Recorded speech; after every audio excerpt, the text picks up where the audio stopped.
আসসালামু আলাইকুম ভাই লোক। আজকে 15 এপ্রিল 2026 তারিখ। পর্তুগাল শ্রমবাজার নিয়ে গুরুত্বপূর্ণ আপডেট দিব। আপনারা যে সকল ভাই ব্রাদাররা পর্তুগালের জন্য জমা দিয়েছেন, জমা দিবেন বা ডেটের অপেক্ষা করতেছেন, আপনারা চেষ্টা করবেন যখন যে প্রসেসে কাজ হয় সেই প্রসেসে কাজ করে সামনের দিকে চলে যেতে। কারণ পর্তুগালের কিন্তু শ্রমবাজারটা এখন লাস্ট পর্যায়ে আছে, এন্ডিং পর্যায়ে আছে।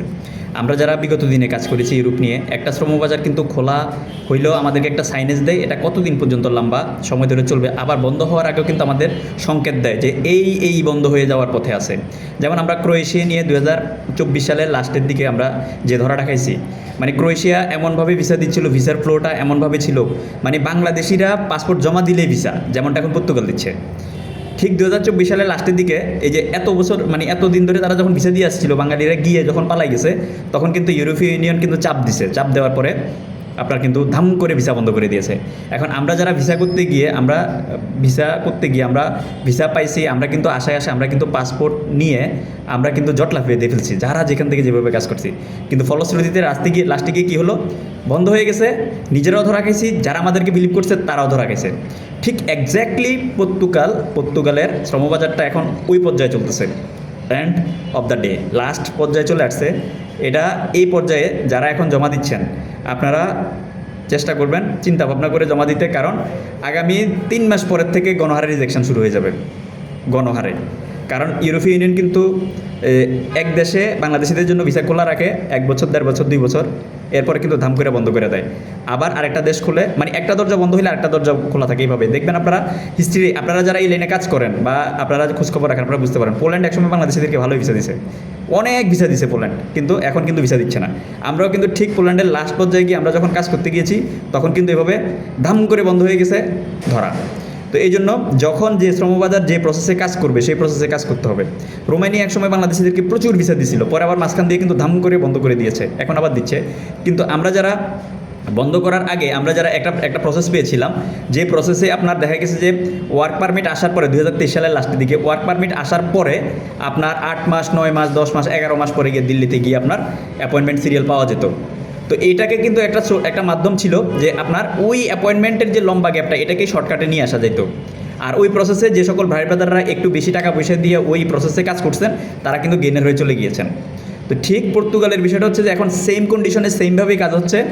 আপনার যদি এজেন্ট যদি ভালো হয়ে থাকে, ভালো মাধ্যম যদি পেয়ে থাকেন, আপনি ওই নর্মাল প্রসেসের দিকে না তাকিয়ে আপনি এখন যে এক্সপ্রেস যে প্রসেসটা চলতেছে, অর্থাৎ আপনার যদি পুলিশ ক্লিয়ারেন্স রেডি থাকে আর যদি ইন্ডিয়ান ভিসা রেডি থাকে, আপনি আপনার এমনও এজেন্ট আছে এভাবে কাজ করতেছে যে আপনি পুলিশ ক্লিয়ারেন্স রেডি আছে, ইন্ডিয়ান ভিসা রেডি আছে, আপনি ফাইল প্রসেস করে আপনি ইন্ডিয়াতে ঢুকে যাবেন।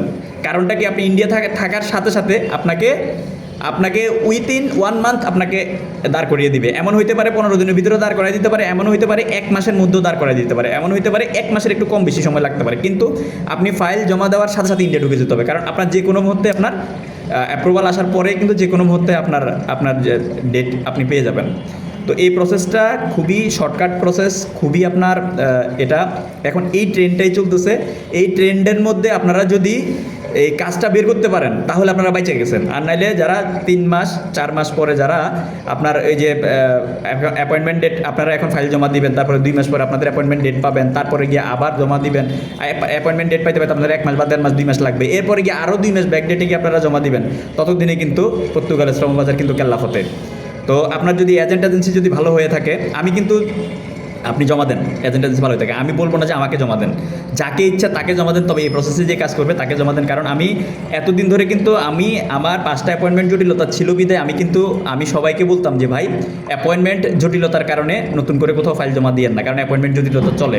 কিন্তু এই অ্যাপয়েন্টমেন্ট জটিলতার ভিতরেও কিন্তু যেহেতু একটা প্রসেস, একটা মাধ্যমে পাবলিক শর্টকাটে কাজ করার মাধ্যম হচ্ছে, তাহলে আপনারা ওই অ্যাপয়েন্টমেন্ট জটিলতা আপনারা পড়ে না থেকে আপনারা শর্টকাট মাধ্যমটা যাকে পারেন যেখানে পারেন সেভাবে দিয়ে চলে যান। যাদের পেমেন্ট নিয়ে সমস্যা নেই, বাজেট নিয়ে সমস্যা নেই, তারা এটা করতে পারেন। কারণ এখানে যে কোনো কাজ যেগুলো শর্টকাট হয়, এগুলো কিন্তু দেখা গেছে যে গতানুগতিক ধারার বাহিরে গিয়ে কিন্তু বেশি টাকা দিয়ে কাজ করতে হয়। আর এটা এটা এটা হচ্ছে ওপেন সিক্রেট, এটা হাকিকত বাস্তবতা। আর যারা পর্তুগালে যাবেন, যাদের ফ্যামিলিতে আপনার টাকা পয়সা দেওয়ার লাগবে না, মানে 1 বছর 1.5 বছর 2 বছর ফ্যামিলিতে টাকা না দিলেও আপনার পরিবারের কোনো সমস্যা নাই, এই ধরনের লোকগুলো পর্তুগালে যান। কারণ আমরা যতই বাংলাদেশ থেকে বলবো, যত এজেন্সি বলবে আপনি পর্তুগালে যাওয়ার পরে আপনি এটা পাবেন ওইটা পাবেন, এগুলা হচ্ছে জাস্ট বলার জন্য বলা। আপনি ওখানে গিয়ে নিজের লড়াইটা নিজে করতে হবে। এমনও হইতে পারে আপনি ওখানে যাওয়ার পরে আপনার সোশ্যাল ফিন্যান্স এগুলো করার জন্য আপনার টাকা আপনাকে দিতে হবে, অথচ বাংলাদেশ থেকে এজেন্ট বলবে যে সেই করে দিবে, কিন্তু সেখানে যাওয়ার পরে দেখবেন যে চিত্র ভিন্ন। তো এই জিনিসগুলো মাইন্ডসেট আপ করে যাবেন। আপনাদের যাদের বাজেট, মানে এটা হচ্ছে হিডেন সিক্রেট, আপনাদের যাদের বাজেট 25 লাখ থেকে 30 লাখ টাকা আছে, অর্থাৎ আপনারা ওখানে যাওয়ার পরে আপনারা 1 বছর 1.5 বছর 2 বছর সার্ভাইভ করতে পারবেন, অথবা ওইখানে যাওয়ার পরে কাজ না পাইলে বা অন্য কোথাও সেট আপ হইতে যে সময়টা লাগবে, মানে পর্তুগালে আপনি যেই বাজেটে আপনার এজেন্টকে ফাইল দেন না কেন, তার পরবর্তীতে আপনি 3 লাখ টাকা বাজেট রাখবেন হাতে সেখানে গিয়ে খরচ করার জন্য, তাহলে আপনি ভোগান্তিতে পড়বেন না। আর ওখানে যাওয়ার পরে আপনি 1 বছর দেশে কোনো টাকা পাঠাতে পারবেন না।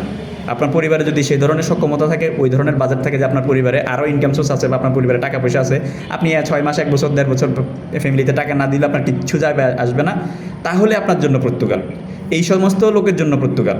আর যারা দীর্ঘদিন ধরে ইউরোপের জন্য ঘুরতেছেন বছরের পর বছর মাসের পর মাস, আপনাদের জন্য হচ্ছে পর্তুগাল। কারণ পর্তুগালটা এখন পর্যন্ত শিওর শর্ট কাজ হচ্ছে, মোটামুটি শিওর শর্ট কাজ হচ্ছে।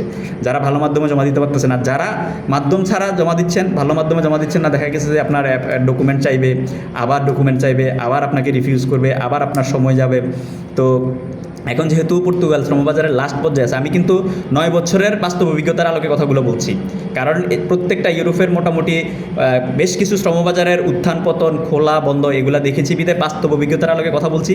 আপনারা যদি পর্তুগালে যদি কোনো ভাই ব্রাদার যদি আপনারা জমা দিতে চান, আমি বলবো না আমাকে জমা দেন, যেখানে ইচ্ছা সেখানেই জমা দেন যারা এই প্রসেসে কাজ করতেছে। অর্থাৎ 1 মাসের কম বেশি সময়ে আপনাকে আপনার ইন্ডিয়ান ভিসা রেডি থাকলে, আপনার পুলিশ ক্লিয়ারেন্স রেডি থাকলে আপনাকে অ্যাপয়েন্টমেন্ট পাইয়ে দিতে পারবে। এই প্রসেসে যেই কাজ করে 2 পয়সা কম বেশি যেখানে পান ওইখানে জমা দিয়ে দেন, ঢুকে যান। কারণ এগুলো মোটামুটি শিওর শট, আপনি শিওর শট কাজ ধরে নিতে পারেন। আর যেগুলো আপনার ওই অ্যাপয়েন্টমেন্ট ডেট আসবে, তারপরে জমা দিবেন, এরপরে আবার তারা ডকুমেন্ট চাইতেও পারে, নাও চাইতে পারে, চাইলে আবার দ্বিতীয়বারও চাইতে পারে, আপনার কিন্তু সময় বরবাদ হবে। আর ততদিনে কিন্তু আপনি কেল্লাফতে, পর্তুগালের শ্রমবাজারের গোষ্ঠী শেষ। কারণ আমি রোমানিয়া শ্রমবাজারের আমি উত্থান পতন দেখেছি, আমি ক্রোয়েশিয়া শ্রমবাজারের উত্থান পতন দেখেছি, আমি হাঙ্গেরি শ্রমবাজারের উত্থান পতন দেখেছি, আমি পোল্যান্ড শ্রমবাজারের উত্থান পতন আমি দেখেছি। আমি বাস্তব অভিজ্ঞতার আলোকে কথাগুলো বলছি। তো কোনো ভাই ব্রাদার যদি ট্রাই করেন, করতে পারেন। যে কোনো ধরনের তথ্য এবং পরামর্শের জন্য আমার হোয়াটসঅ্যাপ নম্বরে সরাসরি বিস্তারিত লিখিত আমাকে মেসেজ দিলে রিপ্লাই পাবেন। ধন্যবাদ। আসসালামু আলাইকুম রহমতুল্লাহ বারকাতুহু।